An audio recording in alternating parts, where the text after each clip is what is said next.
Welcome everyone to Locker Room Rewind, brought to you by Chunky Nelms Insurance. Access to over 20 insurance companies to give you the best value. Located at 1121 South Abe Street, San Angelo, Texas. You need reliable insurance to stay protected. In sports, you need a solid offensive line if you want to move the ball, and a strong defense to protect the score. Chunky Nelms Insurance, get insured today. You know what you don't need? A full set of hair. I wonder what El Dorado head coach John Long would look like with hair. I'm sure that's a sight to see. Hello, everyone. I'm Ryan Reynolds, alongside the always insightful Jaden Hart. Week 2 of the high school football season is in the books. A ton of surprises here in the Concho Valley. And speaking of Coach Long, he is our special guest today. Coach, fresh off your first win as a head coach, congratulations. It was pretty awesome. We got the claps going on. So yeah, Coach, congratulations. Feeling a bit sluggish today after the first win? No, normal. I'd say I actually slept a little bit last night. Hey, that's good. That's a positive. You can't complain about that. Yeah, I probably average about 4 hours normally anyway, so I'm good. Jaden? I feel like that's where I'm at this point too. But I feel like I woke up with a bit of a high school football hangover after just the chaotic scene that we had of trying to get everything ready for our show last night, and looking at scores and everything. So I think I'm feeling a little bit better though. I've gotten some water in me, but hydrated. Yeah, I stayed hydrated after that. Everyone can rewatch Inside the Game on ConchoValleyHomepage.com. Now, before we get into the nitty-gritty, the meat, you can say, of week 2, there's something we need to address. It was a Twitter video that you quote tweeted earlier in the week. Jeff, if you want to go ahead and punch that with the sound, we can take a look and a listen. I promise I won't take up too much of your time here. My name is Andrew Christensen. I live at 1212 Twin Ridge Road. Lincoln has the opportunity to be a social leader in this country. We have been casually ignoring a problem that has gotten so out of control that our children are throwing around names and words without even understanding their true meaning and treating things as though they're normal. I go into nice family restaurants and I see people throwing this name around and pretending as though everything is just fine. I'm talking about boneless chicken wings. I propose that we as a city remove the... Excuse me, I'm trying to... Yeah. Excuse me. Sure. Come on. I propose that we as a city remove the name boneless wings from our menus and from our hearts. These are our reasons why. Number 1, nothing about boneless chicken wings actually come from the wing of a chicken. We would be disgusted if a butcher was mislabeling their cuts of meats, but then we go around and pretending as though the breast of the chicken is its wing. Number 2, boneless chicken wings are just chicken tenders, which are already boneless. I don't go to order boneless tacos. I don't go and order boneless club sandwiches. I don't ask for boneless auto repair. It's just what's expected. And then number 3, we need to raise our children better. Our children are raised being afraid of having bones attached to their meat. That's where meat comes from. It grows on bones. We need to teach them that the wing of a chicken is from a chicken, and it's delicious. I propose that we rename boneless wings in the city of Lincoln. We can call them buffalo-style chicken tenders. We can call them wet tenders. We can call them saucy nugs or trash. We can take these steps and show the country that where we stand, and that we understand that we've been living a lie for far too long. And we know it because we feel it in our bones. Thank you, Andrew.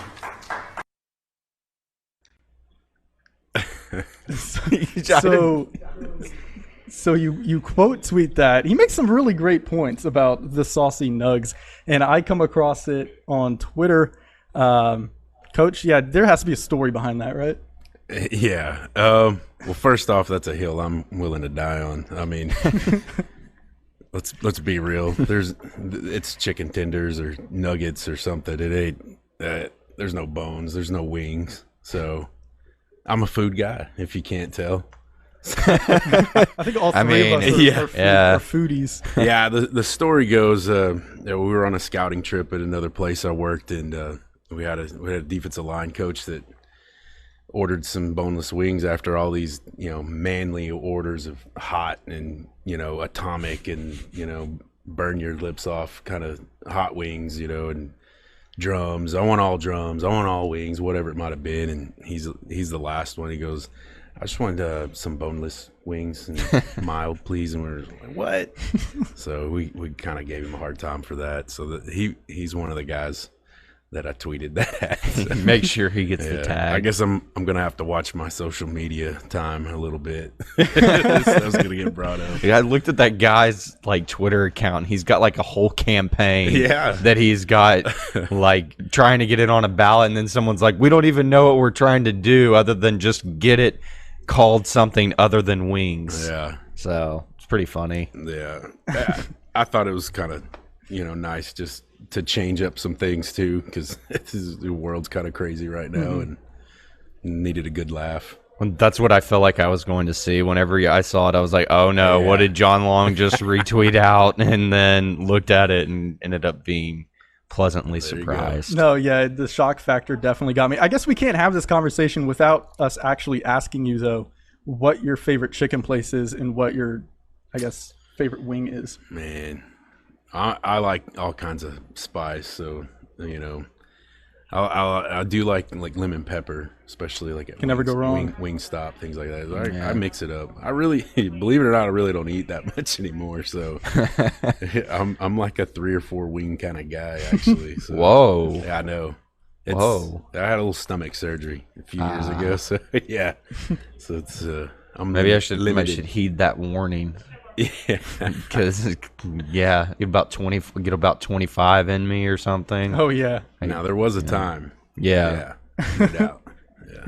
Wings aside, we do have some of our Concho Valley teams that picked up wins in week 2. Lakeview, they came back and they surprised Pecos 44-41. They overcame a 19-point deficit. We'll touch on that a little later in the show. 4th-ranked Wall, they just blew past number 4 Cisco at a Class 2A Division 1 35-14. Junction putting the hammer on TLCA 40-13. Ballinger over Breckenridge 13-0. Llano over Sonora 41-8. Cristoval over Grape Creek. No Braden Wilcox in the first quarter. 23-18. Comanche over Brady 28-7.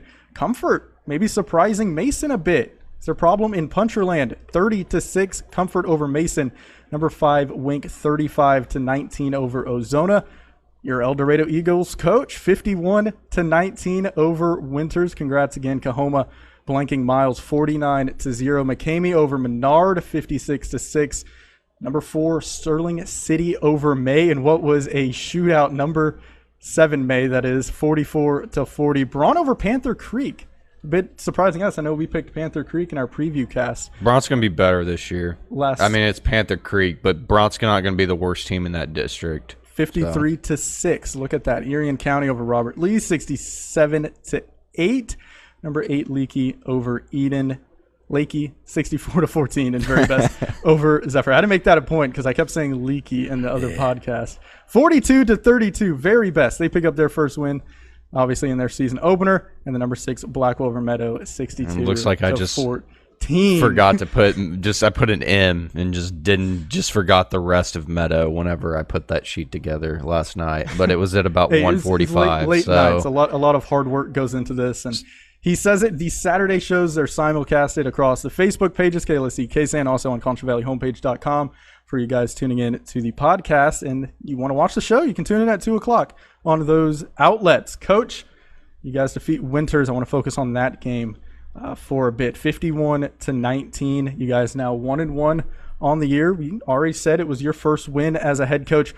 What was working for you guys in that game? I saw you guys 499 total yards of offense, forced 5 turnovers, 2 fumbles, 3 interceptions. What was kind of working for you guys? Well, first off, our effort was a whole lot better than it was last week. But we were able to run the ball a little bit. They wanted to blitz off the edge and inside, just mix it up. So my opinion and philosophy is just run right at that. And so we were able to pick it up a little bit and did a lot better blocking up front and things like that. And then on the defensive side of the ball, we just flew to the ball, tackled for the most part, pretty, sound in their responsibilities with their veer option stuff. And so they got us a couple times where we were out of position, but everybody did really well. I was really proud of our kids. And I mean, just looking at the stats, quarterback Corbin Covarrubias, 235 passing yards, 5 passing touchdowns. Cooper Metter, 138 receiving yards, 3 touchdowns, a 39-yard receiving touchdown, a 43-yard receiving touchdown, and a 50-yard receiving touchdown. So some big bombs going on between Corbin and Cooper. James Kimball, 200 rushing yards. And like I said, you guys had 499 total yards of offense, forced 5 turnovers on defense. Both sides really stepping up in this 51-19 win over Winters. Coach, and just kind of looking at just the stats I kind of scribbled down here from the email you sent me just a couple hours before the show. Kimball, 200 rushing yards. Do you think just kind of sucking in the defense kind of opened up the bigger play for Cooper and some of the other receivers? Oh, yeah. Yeah, no doubt. I mean, I'm an offensive line guy at heart. We're going to run the ball. It just sets up everything else anyway. But there's a couple of plays that are key that we've got to get better at, and everything else is set off of that. Even some of our protections and things like that. So once you get those runs going, man, it's hard to stop this offense. So that's our goal.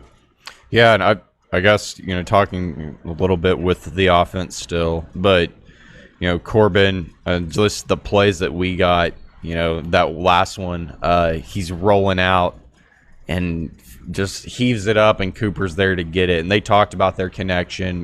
They've played together since junior high and everything. But I guess the question's more geared towards Corbin, and how have you seen him progress in just 2 games so far?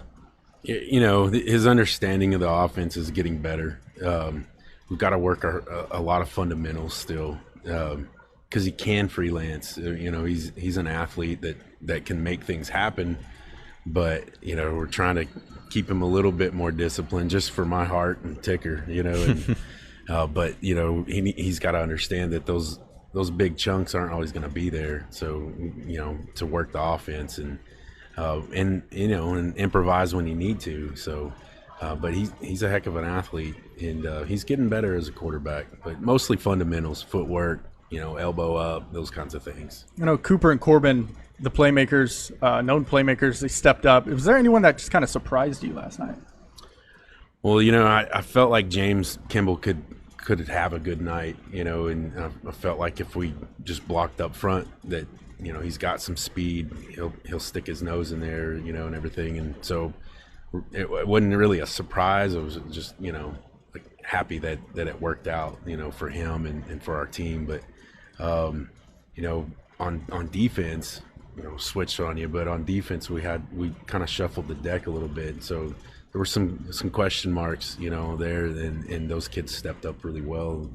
Jose Contreras playing his first full varsity game, those kinds of things. As a sophomore, it's kind of nerve-wracking a little bit that he's out there, and but he did a great job. Zach Luna and Sam Griffin on the defensive line, those changes helped us to where our offensive line could focus more on offense. So, and I think it made a big difference in our game. You guys take a 1-1 record on the road to Coahoma, who just beat y'all's district foe Miles 49-0. Just some initial thoughts on the Coahoma Bulldogs. They're really well coached. Got a pretty good tradition. They're tough. They're physical. And it's going to be a great challenge for us. They're pretty similar in style and like winners, like we saw on offense. I'm excited to see how we do and respond to some success now. That was my challenge to the guys this week was, we didn't have such a good week last week. We need to step up and we need to, meet this challenge, and they did. So now we gotta go on the other side of that, and can you handle success? Can you not rest on your laurels, and can we improve from week to week? So that's what we're gonna be looking for. Is that really? I mean, I know a lot of coaches schedule non-district where they play, just a gauntlet of teams. Some will do. I know there's different things that go into scheduling. Sometimes it's just who can I get to play me, but I guess looking at that, you feeding off of what you just said, in a way, do you think it was good to go ahead and get like a big loss out of the way to start the season? No, yeah, no, yeah. I think there's always benefits from even bad situations, and that's what we try to teach our guys too. You gotta have to find the good and bad sometimes.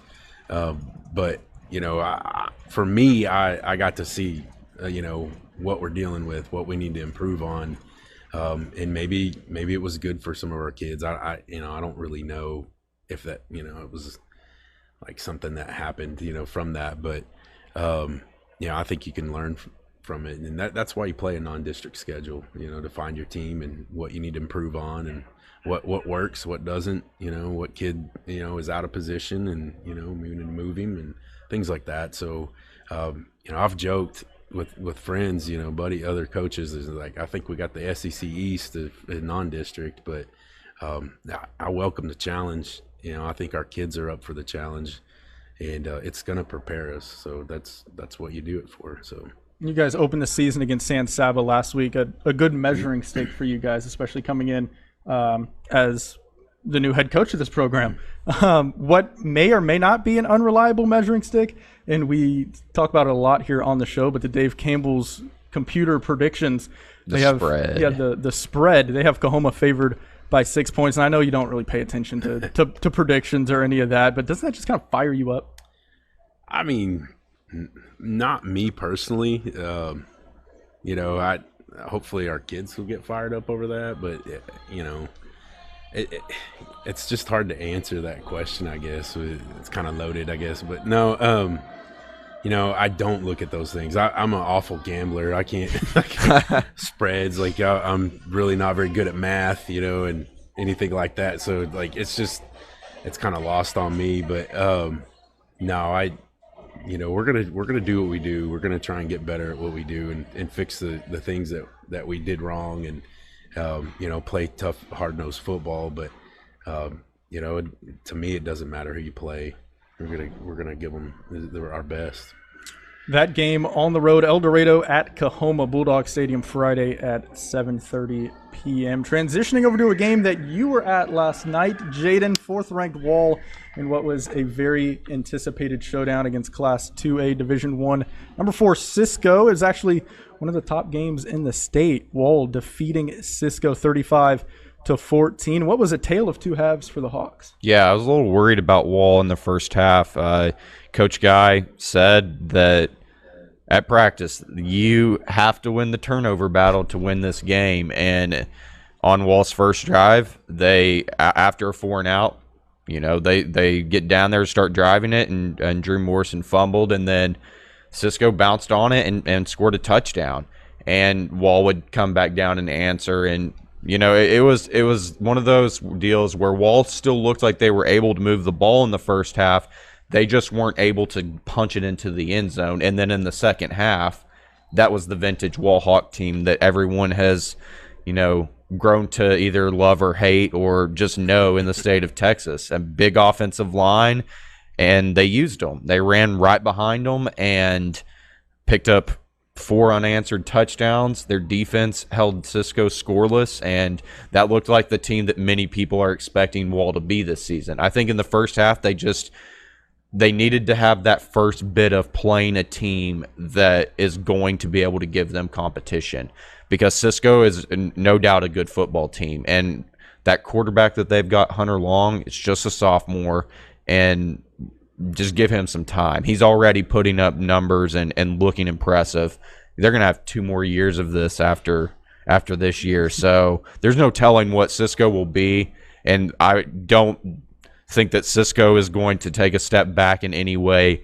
So it was just a fun game to be a part of, or to go and watch. And credit to Wall, because they did win the turnover battle in the second half. They forced 2 fumbles, they got both of them back, and whereas that was the only turnover there in the first quarter. Definitely lived up to the hype. We talk about the tale of two halves in the Wall win over Cisco. Wall, they trailed 14-8 at half, reeled off 27 unanswered points. Coach, you can probably attest to this. Defense leads to offense. Cisco, they hit a flea flicker in the third quarter, and honestly, I think this was kind of what changed the game for Wall. So Cisco, they hit a flea flicker in the third quarter. Wall only up by 1 at that point, 15-14.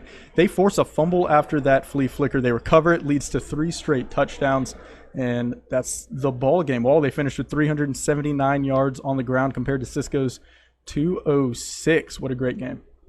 Yeah, no, like I said, one of the best. It had the billing of being one of the top games in the state. Like I said, I was a little worried about the Hawks, just the way that things started out for them. But even in the second quarter, once they scored, and then driving down the field, it was just one of those deals where they couldn't convert on fourth down. And credit to Cisco's defense for making a stop, because there was 2 possessions there where Wall easily could have gone into halftime with a touchdown lead. It was 8-7. Cisco scores, made it 14-8, and then Wall was down there. They Drew Morrison completed a big pass, and then right before halftime, he ran it inside the 10-yard line, and they just ran out of time. So the score didn't look like Wall was necessarily there, but I would say that generally this was a good Wall win. So Wall's 2-0 now. They're going to host the heavyweight San Antonio Cornerstone Christian, a very tough private school. That on September 11th at 7:30 p.m. Hawk Stadium. A lot of Judson kids on that team. We'll preview that on Wednesday, but a lot of Judson kids on that team. Coach, are you familiar with San Antonio Cornerstone Christian at all? No, I'm not. Well, they said, I was talking to Coach Guy after the game, their quarterback said to be going to LSU. We don't know how sure or official that is, but no, they have some talent on that San Antonio Cornerstone Christian team. It's going to be interesting to see how Wall handles them. I always feel like the last 2 years since I've been here, I've always been hyping up who Wall plays next in non-district, because they do schedule good teams, and this legitimately might be the toughest game that they've played in the 2 years that I've been here. I really think that this is going to be a good football team, a really, really good football team, and I'm just interested to see how they play against them, because it's the point of non-district, just finding out your weaknesses and what your strengths are, and this will be a really good opportunity to do so against a team you most likely aren't scheduling if it weren't for the circumstances we're in right now. A very unfamiliar opponent coming up for Wall. Jaden and I will definitely do our research on Monday, and we'll study up, and we'll come back with the preview for the Week 3 preview cast on Wednesday. Wall beat Cisco 35-14. Great game for them. How about the hometown? Northside Pride Lakeview. They're now 2-0. They rally to beat Pecos 44-41. Pecos was favored by 18 points going into this game. We talked about how reliable or unreliable the Dave Campbell's spreads are. Pecos was favored by 18. They lose to Lakeview by 3. Albert Rodriguez, he threw the game-winning touchdown pass, 29-yarder to Brendan Herrera. That put the Chiefs ahead 42-41 with 3:13 to play. And who else but Austin Bandy? That's what I was about to say. Our guy got the interception to seal the game. And you know what's funny about that is Pecos was not throwing the ball all night, and they had to actually throw it in. That's when your corners haven't seen a pass hardly at all, and Bandy stepped up when he needed to. And I'm more than happy of the Chiefs. Like that was a great win. The fact that they came back both times from that 19-point deficit. That's a statement type of win. To do that on the road against Pecos, who there's a lot of people that think that they'll be a good team because they were 7-5 last year and they brought a ton of kids back. Did a lot of firsts, where first playoff appearance, first playoff win, that kind of stuff. And I think Lakeview just I don't think many people thought Lakeview was going to win this game, to be honest with you. And the fact that they did it on the road too, good on them. They'll set them up going forward for sure. They rally back, kind of reminiscing on Central's 44-40 win over El Paso Pebble Hills last year. Bobcats, they came back from 25 down in that one, allowed 444 yards, 6 touchdowns in the first half. How much did Central allow in the second half? 0 touchdowns. Yeah, Completely shut them out. That They came back defensive performance was from 25 awesome. down. So how about that from Lakeview? They're now 2-0. Coach, I know you spent some time at Lakeview. What do Yeah, you I did. just kind of think of this win? That's awesome for those guys. You know, it's a tough place to coach. You know, and but those kids are great over there. They you know, they don't quit. They fight. You know, that's one thing I could definitely say about my time over there at the View. The View, I love View. that. Yeah. The Chiefs persevering once more. Now, they were supposed to play Sweetwater next week. They're actually still playing Sweetwater. They announced it this morning. Sweetwater is back confused. on. Sweetwater Well, is back I on. wouldn't hold that. Let's see how it goes, because Sweetwater has canceled games, rescheduling games, and just all over the place. So I don't know about that. Let's just see. Let's just wait until Monday. As of right now. And if they do play Sweetwater, that'll be a good football game. Sweetwater's a good. I mean, they're a good football team. Supposed to be Lakeview's homecoming as well. Good. 7 p.m. If that game is going on, who knows with all of the COVID-19 Sterling stuff City going on. Eagles 44-10. That, I know we're getting ready to wrap things up, but Sterling City Eagles, they were down, and that was a big game that we were trying to keep our eyes on. And for a minute there, it looked like Sterling City was in. They had the potential to lose that game. Now, then they came back, and I'm really happy for the Eagles, because that was a win they needed, because it was both teams' first challenge of the season. May played Bryson and dominated them, and then Sterling City plays Garden City, who's typically good, and they got that win. And I'm looking forward to seeing what the Eagles do going forward. Yeah, so that's how we'll wrap up this show. Just kind of what scores, we're looking at the scores here on ConchoValleyHomepage.com, where you can find all the scores, by the way. I'll just plug the website again, ConchoValleyHomepage.com. What kind of scores, anything that surprised you from week 3? I thought Comfort beating Mason was one, the 30-6. I mean, Comfort's a good football team, but it's just weird seeing the Mason Punchers lose. It's like the first time I think they've lost back-to-back games to open a year since like 1997. I guess in 6-man, Bront beating Panther Creek the way that they did, maybe not the fact that Bront won, but just the fact that they handled them the way that they did, that was impressive. And then I guess a disappointing look would be how Lakey beat Eden. Mm-hmm. I really still think that Eden's got a strong group of kids, and it's just a matter of just circumstances, and it's still early in the season. And last year at this point, they got beat up by Lakey pretty bad, and then Jonesboro beat Lakey in the first round, and then Eden won their first round game, gets paired up with Jonesboro, and they nearly beat Jonesboro. So let's not pump the brakes on Eden. They've got plenty of good non-district games coming up, and we like to overreact in week 2. Let's not do that. I know Coach Long's sitting over there. He's like, yeah, this is week 2 of the football season, and these are kids that are still trying to find.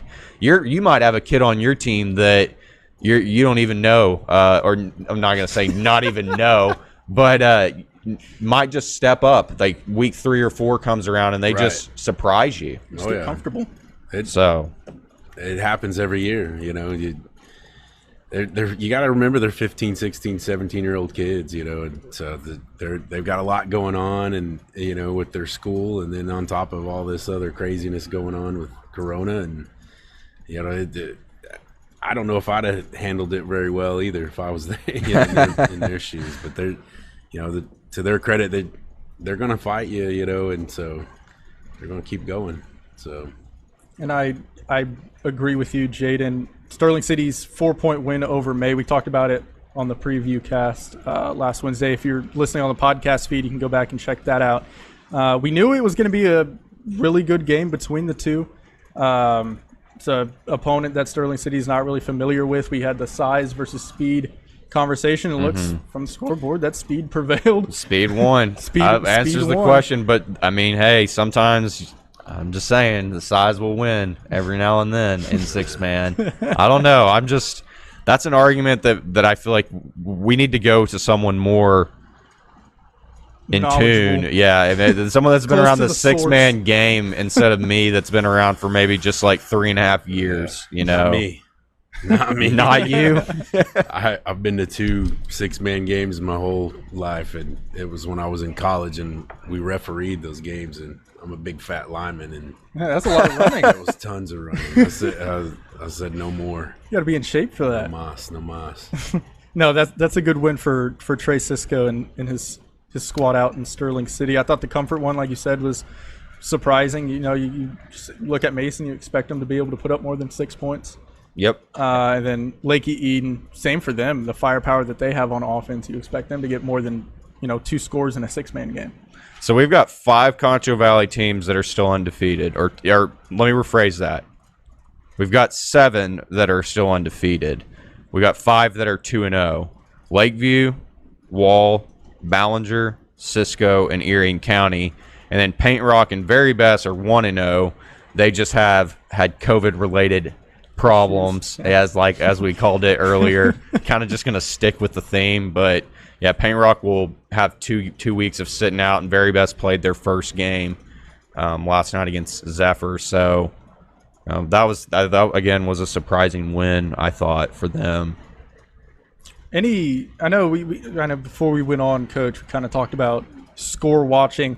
Just kind of either in the Concho Valley or within the entire state of Texas, was there anything that kind of surprised you? I guess the Grape Creek Christoval game, but I haven't seen any film on them or anything, but obviously we're gonna always kind of pay attention to those guys, but I don't know. I guess my expectations were a little bit different with them. I agree with that. I do, yeah. Yeah.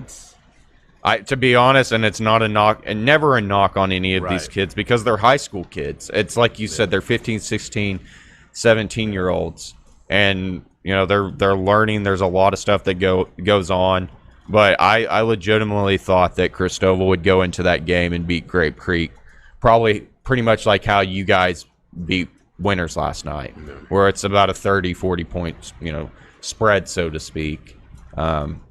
I was surprising. I think Grape Creek's defense might be a little bit better than what a lot of people are giving them credit. And I know it's week 2. Let's not overreact. But hey, maybe Coach Teal's got something this year with them. Yeah, Coach Teal. They're going to that single wing offense. It's very classic, 1950s, 1960s. The first offense.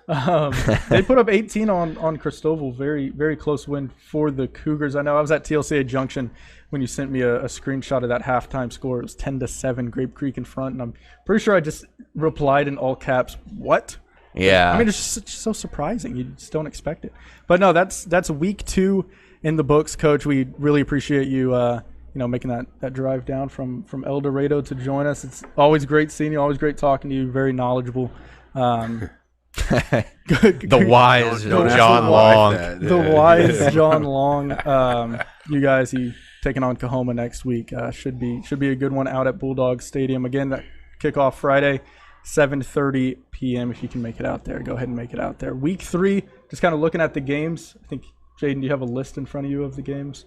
I do not, but I can kind of talk about. We got the Cornerstone Christian Wall game, Sweetwater, Lakeview. We've already mentioned that. District foe Christoval going to play Sonora. Two of El Dorado's rivals in a way, playing each other next week. That should be interesting to see. I'm kind of still waiting on Sonora to blossom. I think they're still. It's just been 2 weeks. Yeah. So they're 0-2, but calm down on the overreactions. Lano's also good. Lano's a good football team. They'll be fine. They're gonna be a good team. Yeah, let's like I say, pump the brakes. I feel like I'm using Kenny Power references on the last season of Eastbound and Down. Pump the brakes, but no, I think that will be an exciting game. And then Eden playing Ira. Ira is not ranked or anything, but they're just right up there as far as a ratings system. They're probably a top 20 team. and Eden will have to bounce back after a loss that they probably weren't expecting. Luckily for them, they'll get them at home, so I'm looking forward to that one also.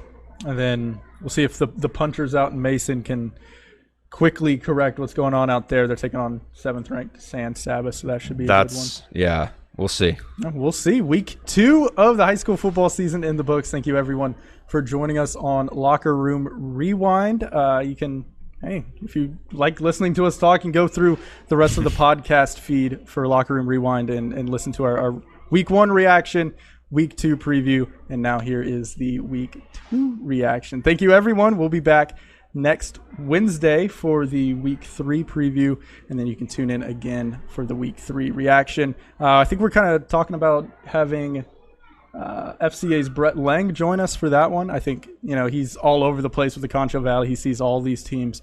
Should be a really good talk with him. Thank you again. We will see you guys next week.